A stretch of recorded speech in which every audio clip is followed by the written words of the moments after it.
অরুন্ধতী নগরস্থিত Tripura state research complex পরিদর্শন করলেন কৃষিমন্ত্রী রতনলাল নাথ। বুধবার তিনি কমপ্লেক্সের বিভিন্ন এলাকা ঘুরে দেখেন, পাশাপাশি সয়েল টেস্টিং ল্যাবরেটরি সেন্টারটি ঘুরে দেখেন। রিসার্চ সেন্টারে কর্মরত আধিকারিকদের সঙ্গে কথা বলে বিস্তারিত বিষয় সম্পর্কে জানেন। আধিকারিকদের সঙ্গে বৈঠকে কৃষি গবেষণা নিয়ে বিস্তারিত আলোচনা হয়েছে।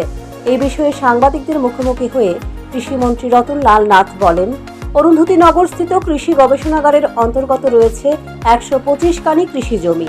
এইসব জমি নিয়ে রিসার্চ চালিয়ে যাচ্ছেন কৃষি গবেষকরা। বিশেষ করে ধান, গম, শস্য, তৈলবীজ ইত্যাদি নিয়ে গবেষণা করে থাকে। তবে রাজ্যে আরও 2টি ল্যাবরেটরি গড়ে তোলার বিষয়ে উদ্যোগ নিয়েছে কৃষি দপ্তর। পাশাপাশি তিনি বলেন, কৃষি গবেষণাগারের বেশ কিছু জমি অবৈধভাবে দখল করে রয়েছেন এলাকার একাংশ নাগরিক। শীঘ্রই জেলা শাসককে এই বিষয়ে পদক্ষেপ গ্রহণের জন্য নির্দেশ দেওয়া হবে। তাদের বিরুদ্ধে কঠোর পদক্ষেপ গ্রহণ করা হবে। তাছাড়া ভেজাল সার যাতে রাজ্যে প্রবেশ করতে না পারে, এর জন্য কৃষি দপ্তর কঠোর পদক্ষেপ গ্রহণ করবে। সেখানে ফক্সটেইল আছে, রয়েছে ফিঙ্গার, ক্রসবো, অনেকগুলি রয়েছে। কোনটা আমাদের রাজ্যের জন্য স্যুট সেটা নির্ভর করে।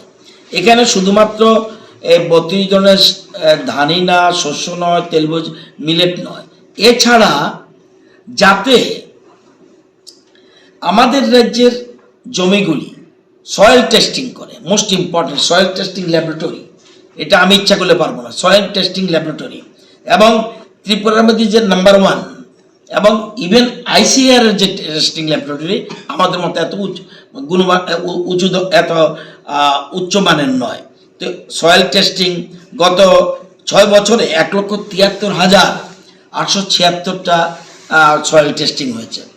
সিড টেস্টিং, আমি যে ধান ফসল করব এই সিডটা ঠিক কিনা, কোনো ভেজাল আছে কিনা, এটাও এখানে ল্যাবে টেস্টিং হয়। এবং 3 বছরে 4,441টা এরকম টেস্টিং করেছে। এবার আমি সার দেব, ফার্টিলাইজার টেস্টিং ল্যাবরেটরি এখানে আছে। সারগুলি ইচ্ছা করলে মার্কেটে সার বিক্রি করতে পারবে না।